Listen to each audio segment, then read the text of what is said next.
இதை எல்லாரும் chicken leg piece தான் நினைக்கிறீங்க. இது லெக் பீஸ் இல்லை, ட்ரம் ஸ்டிக்கு. சமைச்சு குழந்தைங்களுக்குலாம் கொடுத்து பாருங்க, அவ்வளோ விரும்பி சாப்பிடுவாங்க. மெயினாக வந்து அந்த சீஸ் தாங்க. டா சுத்தமாக கழுவி எடுத்து அப்புறமா சாப்பிடுவோம்.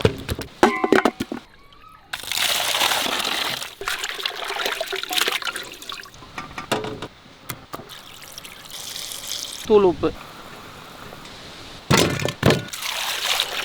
தேவையான அளவு உப்பு. சிக்கன் நல்லா வெந்துருச்சு. இதுலேருந்து கறியை மட்டும் தனியாக பிரித்து எடுக்கணும்.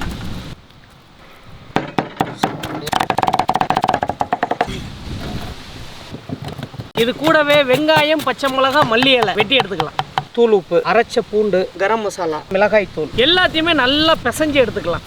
பிரெட் க்ரம்ஸ் சேர்த்துக்கலாம். எல்லா முட்டையும் நல்லா கலக்கி எடுத்துக்கலாம். இதை அமைக்கிடுவோம். சீஸ் எடுத்து அப்படியே உள்ளே வைக்கணும். இந்த எலும்பையும் அது கூடவே வைக்கணும். இதை அப்படியே எடுத்து முட்டையில் ஒரு அமுக்கு அமுக்கணும். அதுக்கப்புறம் பிரெட் க்ரம்ஸில் போட்டு அதுக்கப்புறம் எண்ணெயில் பொரிச்சிட வேண்டியதுதான். ஒன்று ஒன்றா எடுத்து பொறுமையாக நம்ம வேக விடணும். இந்த லெக்கை மட்டும் பிடிச்சி இப்படி திருப்பணும். கரண்டியை மட்டும் உள்ள விட்டுறக்கூடாது. ஆமாம் சம்பவக்கான்.